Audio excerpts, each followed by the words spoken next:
Queridos pais, padrinhos, amigos, familiares, queridas crianças que hoje vêm fazer pela primeira vez a comunhão, receber Jesus pela primeira vez. E hoje, providencialmente, Deus nos dá na liturgia o evangelho da vocação de Mateus. E Mateus foi ele mesmo que escreveu o seu evangelho. Então a gente pode pensar ou imaginar a partir da cabeça de Mateus, como é que ele viveu aquele momento. Vejam que Mateus ele conta a seguinte história. Ele diz: ia passando Jesus e estava sentado na mesa da coletoria um homem chamado Mateus. Esse homem era ele mesmo. E ele diz apenas assim: ele passou e disse: segue-me. Eu me levantei e fui atrás dele. Vejam que Mateus aqui não está relatando uma coisa extraordinária. E tem vários tipos de vocações, né? Por exemplo, São Paulo, ele foi chamado de uma forma extraordinária. São Paulo estava indo a caminho de Damasco. No meio do caminho apareceu uma grande luz. São Paulo caiu no chão. Ele ouviu uma voz que dizia: Paulo, por que me persegue? Ele ficou cego, passou vários dias cego. Só depois que ele foi curado, mudou de nome de Saulo para Paulo e começou a pregar o evangelho. Aconteceu algo extraordinário na vida de São Paulo. Mas de São Mateus não.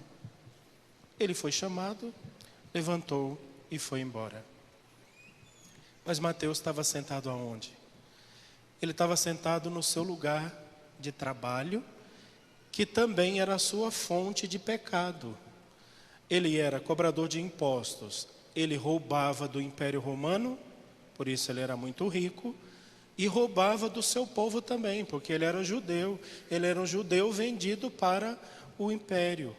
Tanto que as pessoas, quando viam Mateus pela rua, cuspiam na cara de Mateus. Desprezavam ele. Ele não podia entrar em qualquer lugar. Ninguém gostava dele, odiava Mateus. Porque era assim que se tratava os cobradores de impostos. O que é que São Mateus está dizendo? Não aconteceu nada de extraordinário na minha vida quando eu segui a Jesus. Apenas uma coisa aconteceu. Eu escutei ele me chamando. Só isso. O trabalho que os catequistas fazem com essas crianças aqui é fazer elas escutarem o Senhor. É fazer elas escutarem Deus. Escutar Deus através de várias técnicas, que parece até uma brincadeira, com coisinhas, com joguinhos, e eles vão montando e vão aprendendo a descobrir a voz do Senhor. E quando eles já têm uma certa capacidadezinha de compreender as coisas, os catequistas contam um segredo para eles. E o que é o segredo?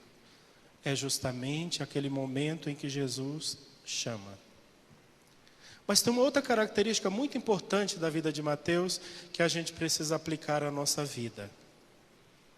Jesus chamou enquanto ele ainda era pecador, enquanto ele ainda era cobrador de impostos, enquanto ele ainda era miserável. Jesus não esperou ele ter uma roupinha branquinha. Está vendo que as crianças estão hoje todas vestidinhas de branco? Elas estão vestidas com as vestes do batismo dela. São as suas almas que foram lavadas no sangue do Cordeiro. A confissão delas é de chorar diante da nossa. Nós que trazemos tantos pecados, trazemos tantas coisas, eles trazem uns pecadinhos que a gente que é padre escuta aquilo e fala: oh meu Deus, como eu queria ter esse coração. Porque ainda trazem a inocência. E o Senhor alcança eles neste momento de inocência. Mas o Senhor também alcança a gente no momento de pecado. Porque Deus tem uma característica completamente diferente de nós.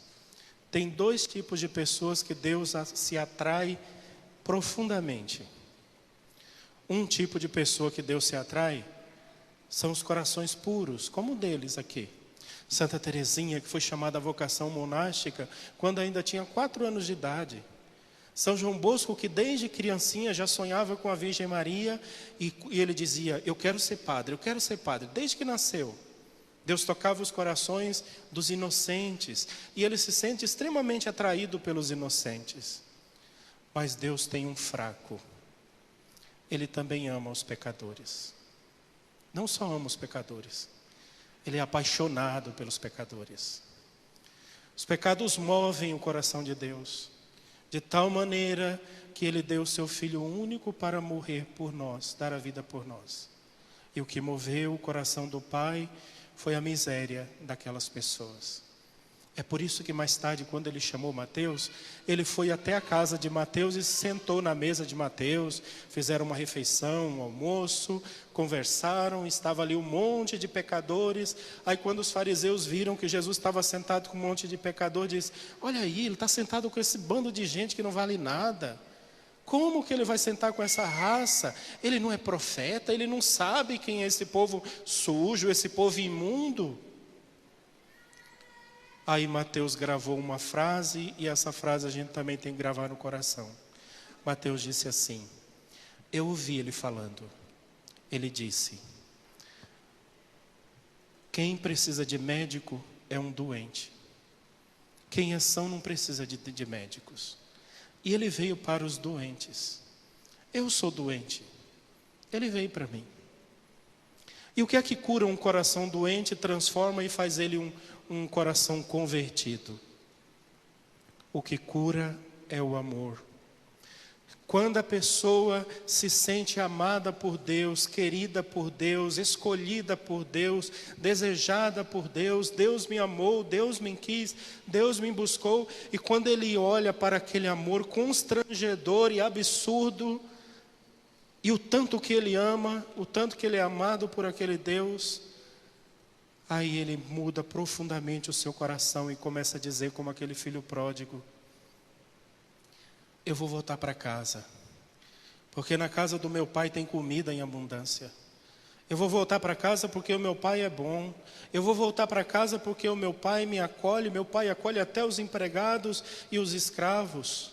Eu vou voltar para casa. Convertido é quem entendeu o amor de Deus. E entendeu tanto esse amor que olha para aquele pai misericordioso e diz assim, eu não vou fazer mais esse tipo de coisa, porque isso fere o coração do meu Deus. E não é justo fazer isso com Ele. Ele que me ama tanto. Isso é conversão. Que Deus preserve e conserve no coração dessas crianças um amor puro por Jesus. E aprenda desde agora, nos seus 7, 8 anos, o que é o amor verdadeiro. Porque se eles aprenderem e viverem o amor verdadeiro, tenho certeza absoluta, quando eles forem adultos como a gente, eles serão muito melhores do que nós. Serão muito melhores. Que Deus abençoe e ajude a todos vocês. Amém?